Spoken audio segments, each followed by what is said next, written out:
Ce que vous allez entendre aujourd'hui n'est pas une théorie, ni une fiction. C'est le témoignage glaçant d'un homme qui a longtemps gardé le silence.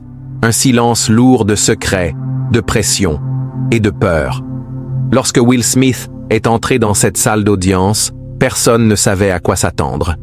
Mais en quelques mots, il a fait trembler les fondations d'une industrie tout entière. Ce n'est pas seulement l'histoire de Diddy. C'est celle d'un système conçu pour broyer ceux qui osent dire non. Et aujourd'hui, ce système vacille, enfin. Avant de commencer, il est important de préciser que ce qui suit est à la fois à but éducatif et destiné au divertissement. Ce récit est basé sur des témoignages officiels rapportés par Inner City Press dans le cadre du procès fédéral impliquant Sean Diddy Combs. Personne ne s'attendait à voir Will Smith franchir les portes de la salle d'audience. L'ambiance était tendue, tous les regards tournés vers le banc du procureur, jusqu'à ce que la porte s'ouvre soudainement et qu'il entre. Un silence choqué s'est emparé de la salle. Même le juge est resté figé. Will Smith n'avait fait aucune déclaration publique jusqu'à présent, aucune annonce. Il est juste venu, seul, sans équipe juridique, sans avertissement. Jusque-là, il était resté à l'écart, malgré les rumeurs, les fuites médiatiques et ses enregistrements audio, jugés trop dérangeants pour être publiquement diffusés. Mais quelque chose avait changé. Était-ce l'accumulation de preuves, les trahisons d'anciens proches, ou simplement l'impact de ce qu'il avait entendu dans ses enregistrements confidentiels? Peu importe. Will avait décidé qu'il ne se tairait plus. Ce jour-là, il n'était pas là en tant que star hollywoodienne, mais comme un témoin. Un témoin qui en avait vu trop. Et lorsque sa voix a résonné dans la salle, personne n'était préparé à ce qui allait suivre. Ce qu'il a raconté au sujet de Diddy, des fêtes privées, de la manipulation et du contrôle méthodique, allait bien au-delà du scandale. C'était un avertissement. Tout avait pourtant commencé comme une journée ordinaire du procès. La salle bruissait de chuchotements, les journalistes prenaient place, les avocats révisaient leur stratégie. Puis, Will est entré par une porte latérale. Pas d'escorte, pas de déclaration officielle. Juste lui, calme, concentré, grave. La juge a levé un sourcil. Diddy, en pleine conversation avec son équipe de défense, s'est arrêté net. Son visage a blêmi. Will est allé droit au banc des témoins. Il n'a regardé personne, même pas Diddy. Il a pris la parole. « Je n'ai pas été convoqué aujourd'hui. C'est moi qui ai demandé à parler. » Le juge a donné son accord. Et à ce moment précis, l'audience a basculé. Will ne répétait pas ce que l'on avait vu sur les réseaux sociaux ou dans la presse. Il partageait une vérité qui le hantait depuis des années. Une vérité née dans l'un de ces rassemblements secrets où l'élite hollywoodienne se réunit, loin des regards. « Je me suis tu trop longtemps », a-t-il déclaré. « J'ai joué des rôles de courage à l'écran. J'ai parlé d'intégrité. J'ai reçu des prix pour avoir incarné des héros. Mais tout cela ne veut rien dire si je ne suis pas capable d'être honnête sur ce que j'ai vu. » Puis il s'est tourné légèrement vers Diddy. « C'est toi. » Il a expliqué comment tout avait commencé, comme tant de connexions à Hollywood, par une invitation, transmise par un ami commun, quelqu'un de respecté dans le milieu. Une soirée privée organisée par Diddy, rien de plus, semblait-il. Un simple événement mondain, un lieu de réseautage pour les puissants. Ce genre d'invitation, Will en avait déjà reçu. Il n'y avait donc vu aucune raison de s'inquiéter. Mais dès son arrivée, il a compris que ce rassemblement était différent. La réception se tenait dans une propriété isolée, perchée dans les collines. Des SUV noirs garés en file sur l'allée, des agents de sécurité postés partout, pas seulement aux entrées. Dès qu'il a franchi le seuil, on lui a confisqué son téléphone. On a justifié cela par des raisons de confidentialité et de sécurité. Officiellement, c'était pour garantir le confort de tous. Mais Will a ressenti autre chose. Comme si l'objectif était d'empêcher toute trace de ce qui allait se passer. Will a ensuite raconté comment il avait été escorté à travers le manoir. L'ambiance à l'intérieur était étrange. Une lumière tamisée, une musique douce, presque envoûtante. Aucune caméra visible, mais des miroirs étaient disposés à des angles étrangement calculés, donnant l'impression que chaque geste était observé. Il a expliqué que, après un moment passé à discuter et quelques verres, Didi s'était approché de lui. Il se souvenait précisément de ces mots. « Maintenant, tu vas comprendre pourquoi notre cercle est si puissant. » Ce sourire qu'il arborait à ce moment-là n'avait rien d'amical. Il était froid, presque manipulateur. Will a suivi Didi vers un niveau inférieur de la maison, pensant qu'il allait rencontrer des producteurs ou des figures importantes de l'industrie. Mais ce qu'il a découvert là-bas l'a profondément bouleversé. Il y avait des personnes dans des situations compromettantes, certaines complètement désorientées, incapables de donner un consentement clair. Il a reconnu des visages célèbres du cinéma et de la musique. Certains semblaient présents malgré eux, d'autres observaient, filmaient discrètement avec de petits appareils. Didi, lui, agissait comme un réalisateur en plein tournage. Will a marqué une pause, respirant profondément avant de poursuivre. Il ne savait pas comment réagir, et selon lui, c'était exactement ce qu'on attendait de lui, que le choc le paralyse. Car en assistant à ce genre de scène sans rien dire, on devient complice. Le simple fait de rester silencieux nous lie à tout ça. Une semaine après cette soirée, Will a reçu un colis chez lui, à une adresse privée que personne n'était censé connaître. À l'intérieur, une clé USB et un petit mot qui disait simplement « Bienvenue dans la famille ».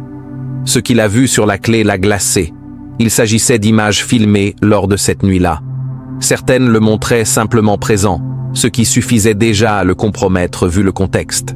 Mais d'autres séquences donnaient l'impression qu'il participait activement, alors qu'il était juste perdu, désorienté, incapable de se rappeler précisément ce qui s'était passé. Les images avaient manifestement été montées pour lui nuire. C'est là qu'il a compris le but réel de ces événements. Ce n'était pas des fêtes, c'étaient des pièges à chantage. Chaque invité repartait avec une menace potentielle sur sa carrière, un moyen de pression.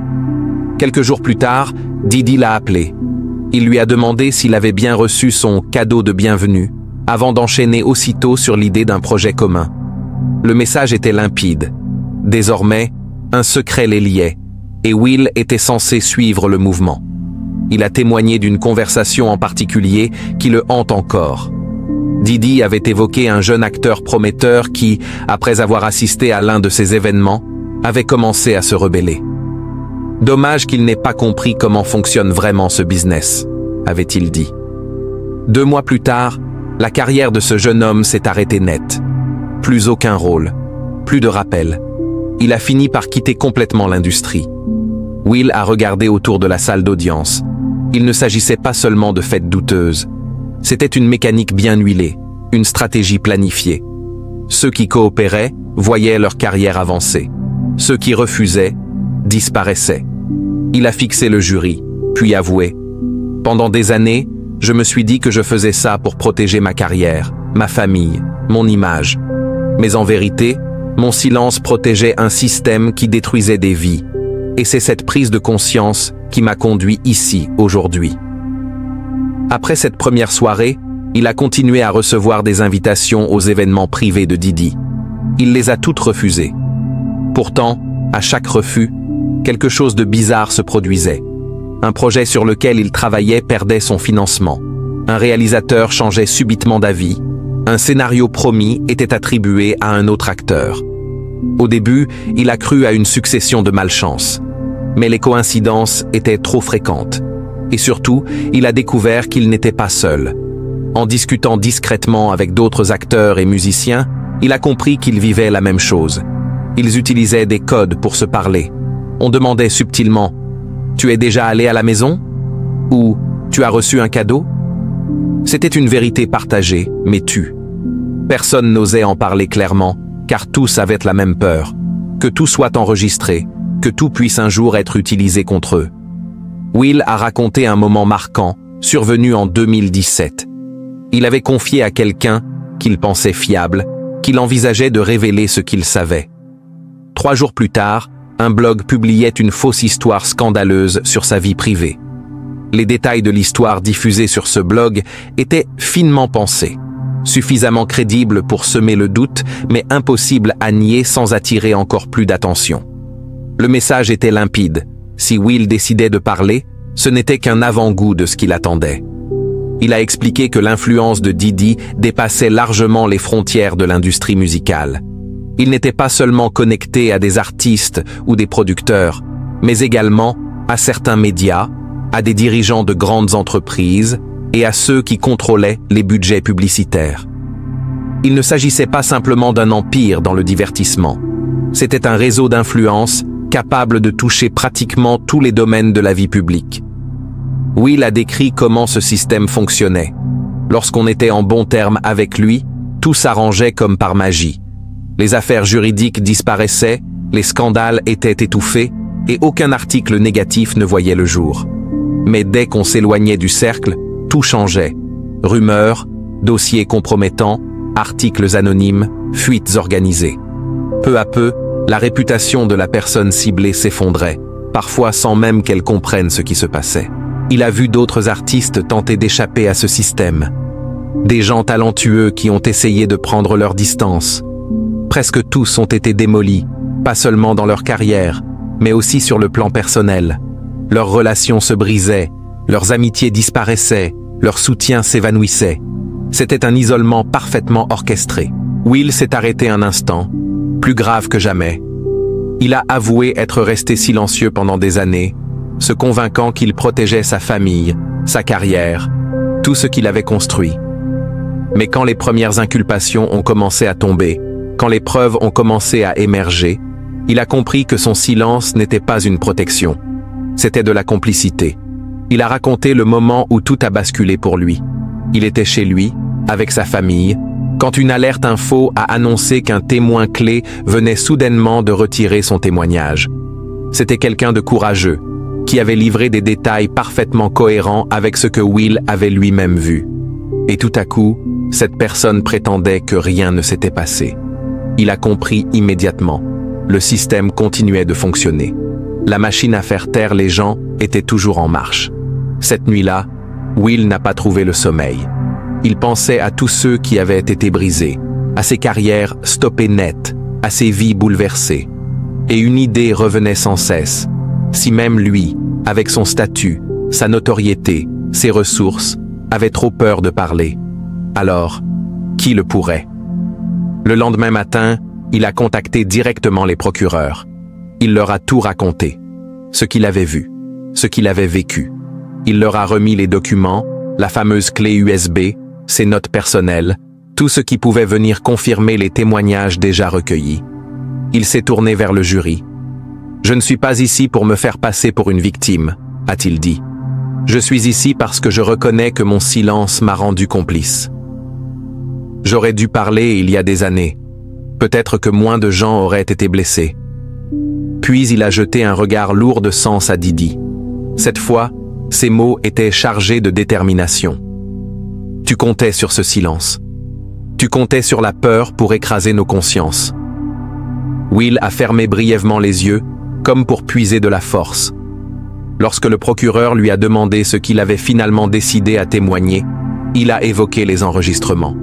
Pas ceux dont il avait connaissance, mais ceux qu'il ignorait complètement. Un ancien assistant de Diddy l'avait contacté discrètement. Cette personne portait un lourd fardeau depuis des années. Elle était responsable de la gestion des archives numériques compromettantes. Elle lui avait confié qu'il existait des centaines d'enregistrements, classés par nom, par degré d'utilité, par niveau de contenu incriminant. Le procureur s'est approché du juge avec une enveloppe cachetée. « Votre honneur, nous souhaitons faire entrer ce document au dossier en tant que pièce 53. » Le juge a acquiescé et l'huissier a déposé l'enveloppe. Will a confirmé que ce qu'elle contenait correspondait bien à l'index qu'il avait vu. Sur cette liste figuraient certains des noms les plus puissants du monde du spectacle, des affaires et même de la politique. À côté de chaque nom, des mots-clés.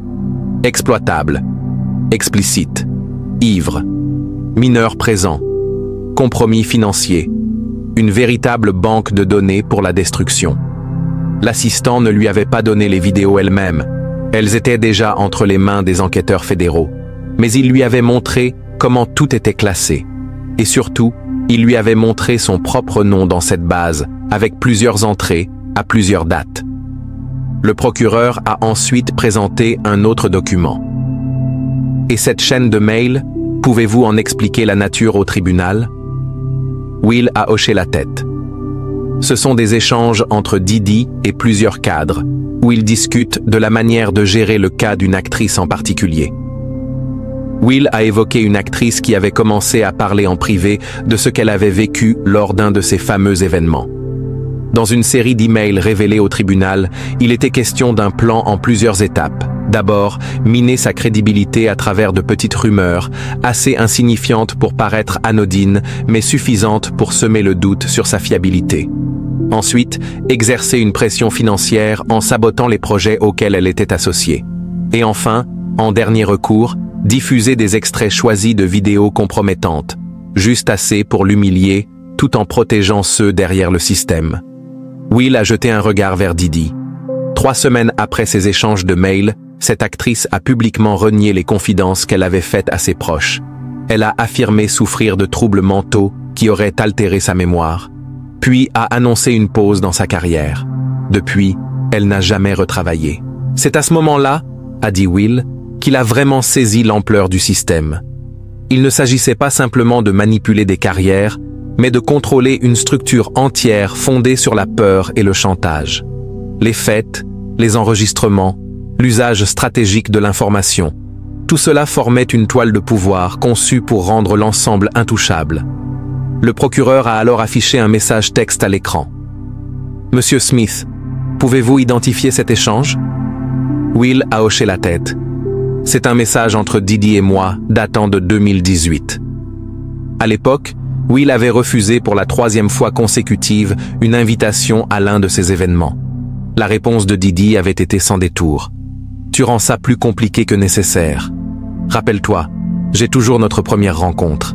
Ce serait dommage que tes enfants voient cette version de leur père. » La voix de Will est restée calme, mais ses mains se sont crispées.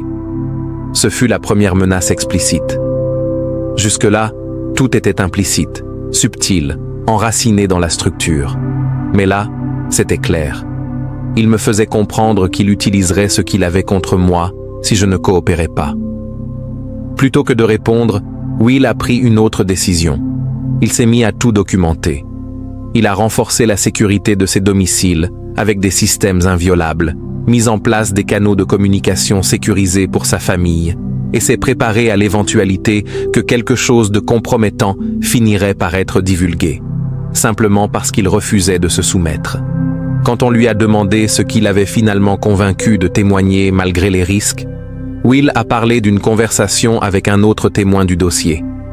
Cette personne m'a dit que certaines preuves avaient été saisies par les autorités fédérales, des éléments qui ne pouvaient plus être supprimés ou utilisés comme levier. Elle m'a dit « Si on parle tous en même temps, le système s'effondre. » C'est à ce moment-là que j'ai compris que le moment était venu. Il a regardé les jurés. « Je ne suis pas ici parce que je suis courageux. Je suis ici parce que d'autres l'ont été avant moi. Je suis ici parce qu'à un moment donné, le prix du silence est devenu plus lourd que celui de la vérité. Et si quelqu'un comme moi, avec des ressources, une plateforme, un réseau, s'est senti piégé pendant toutes ces années, imaginez ce que ça représentait pour ceux qui n'avaient aucune protection. » Pour conclure son témoignage, le juge a autorisé Will à s'adresser directement à Didi. Il s'est levé, a redressé les épaules et a soutenu son regard. « Tu as bâti un empire fondé sur l'intimidation. Tu appelais ça du business. Tu appelais ça de la loyauté.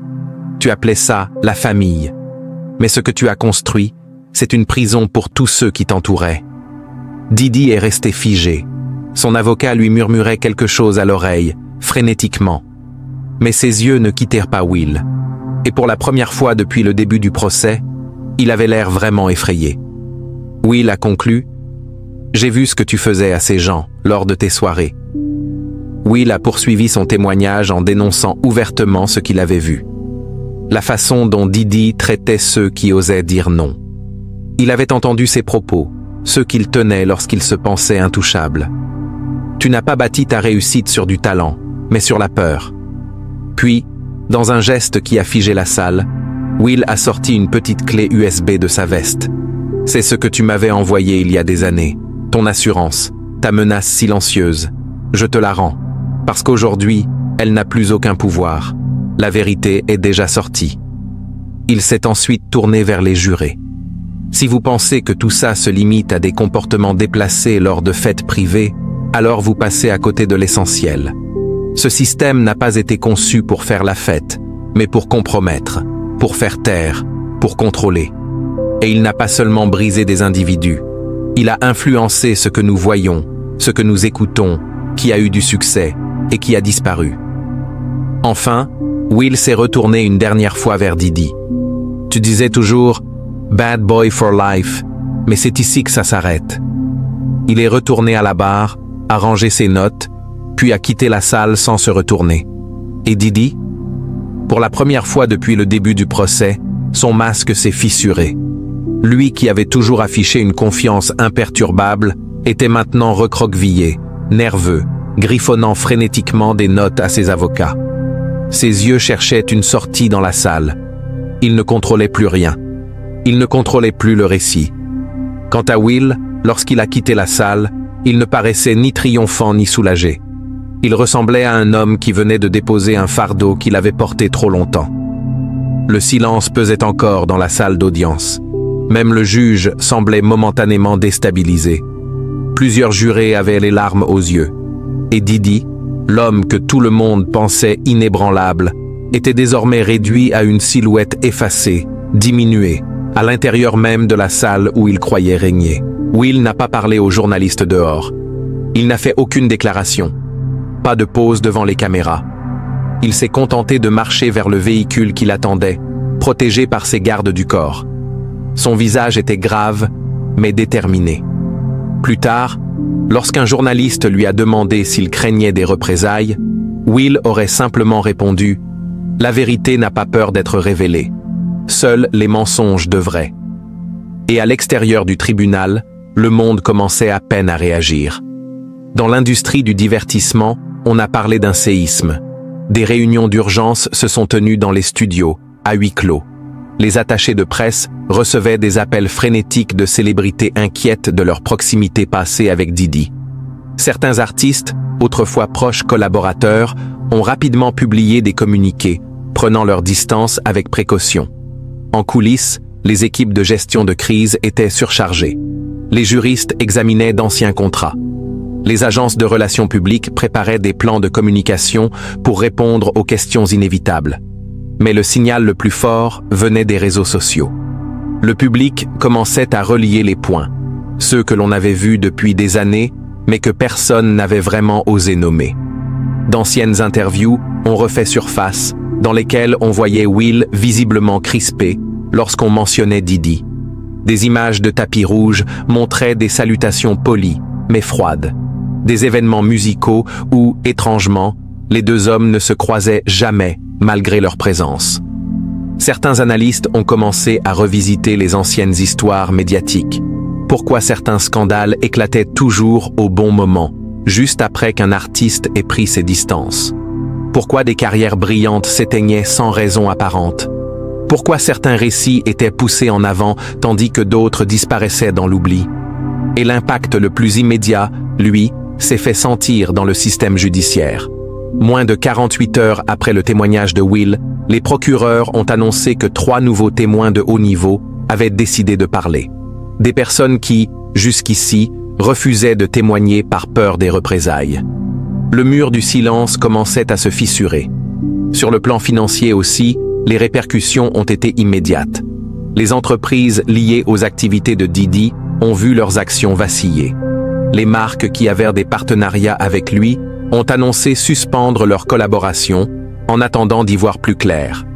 Des plateformes de streaming ont discrètement retiré ses playlists les plus mises en avant. Mais ce qui a rendu le témoignage de Will véritablement dévastateur, ce n'est pas seulement sa célébrité. C'est le fait qu'il ait raconté ce que tant d'autres vivaient, mais que personne n'avait encore osé dire à voix haute. Ce qui rendait le témoignage de Will Smith si percutant, ce n'était pas seulement son statut de célébrité, mais la précision méthodique de son récit et les preuves concrètes qu'il avait apportées pour l'appuyer. Un analyste judiciaire a souligné un point crucial. Ce n'était pas un témoignage émotionnel ou vague, C'était une description rigoureuse d'un système de contrôle sophistiqué, appuyé par des documents et par des récits similaires d'autres témoins. Mais ce qui a peut-être été le plus marquant, c'est l'élan qui l'a déclenché. Des professionnels de l'industrie, à différents niveaux, ont commencé à parler de leurs propres expériences. Pas seulement au sujet de Didi, mais d'un climat général de silence, de peur et de complicité qui gangrénait le monde du divertissement depuis des décennies. Ce qui avait commencé comme une affaire visant un homme puissant se transformait en une remise en question bien plus large. Des psychologues spécialisés ont rapporté une augmentation soudaine des appels vers les lignes d'assistance provenant de travailleurs du milieu. Ce qu'on observe, c'est une réponse collective à un traumatisme longtemps enfoui, a expliqué l'un d'eux. Des gens qui, pendant des années, ont banalisé des expériences profondément troublantes, commencent enfin à les reconnaître pour ce qu'elles étaient vraiment. Will, de son côté, a gardé profil bas après son témoignage. Des proches ont indiqué qu'il se concentrait sur sa famille et sa santé mentale. Ce n'était pas un coup de pub. Ce n'était pas pour attirer l'attention, a confié un de ses collaborateurs. Il l'a fait parce que c'était nécessaire. Des experts juridiques ont commencé à spéculer sur les implications majeures de sa déclaration. Avec sa réputation et la confiance du public, Will Smith n'est pas facile à discréditer. La défense tentera de faire passer son témoignage pour des exagérations ou des rumeurs, a déclaré un ancien procureur. Mais face à un récit aussi détaillé, étayé par des preuves et cohérent avec d'autres déclarations, ça devient très difficile à réfuter. Le lendemain, à la reprise du procès, le juge a lui-même évoqué l'impact de cette intervention. Ce tribunal reconnaît l'importance des événements d'hier. Je tiens à rappeler que la justice repose sur des faits et des preuves, pas sur le statut de célébrité. Cela dit, tout témoin qui prend le risque de parler mérite notre pleine attention. Le procureur, s'appuyant sur le témoignage de Will, l'a relié aux éléments déjà versés au dossier. Ce que M. Smith a décrit n'est pas un incident isolé. C'est un schéma, une méthode, et plusieurs témoins, venant d'horizons différents, racontent la même chose. Ce n'est pas une coïncidence. En face, l'équipe de défense de Didi semblait fragilisée. Leur stratégie, qui reposait jusqu'ici sur l'idée que les plaignants étaient motivés par l'argent ou la vengeance, ne tenait plus face à quelqu'un comme Will. Lors du contre-interrogatoire, leurs questions paraissaient hors sujet, concentrées sur des détails mineurs, sans jamais oser confronter le cœur du récit. L'image qui a marqué la fin de cette phase du procès n'était pas celle d'un débat juridique, mais celle de deux visages. Will, quittant la salle avec l'allure d'un homme allégé d'un lourd secret, ayant enfin brisé le silence. Et Didi, le regard figé, conscient que son monde soigneusement construit était en train de s'effondrer. Comme l'a résumé un chroniqueur culturel dans un article devenu viral, Will Smith n'a pas seulement témoigné contre un homme, il a témoigné contre un système. Un système où le pouvoir donne le droit de tout faire, où le silence devient une forme de participation, et où la peur est l'outil principal du contrôle. Et en agissant ainsi, il n'a peut-être pas seulement exposé un individu, il a peut-être ébranlé une machine bien plus vaste. Ce témoignage ne marque pas seulement la fin d'un procès, il signe le début d'une prise de conscience nécessaire, d'un appel à briser le silence qui a trop longtemps étouffé la vérité. Quand le pouvoir repose sur la peur et la manipulation, le courage de quelques-uns peut faire tomber des empires. Aujourd'hui, cette histoire nous rappelle que la justice commence par la parole, et que chacun de nous a le devoir d'écouter.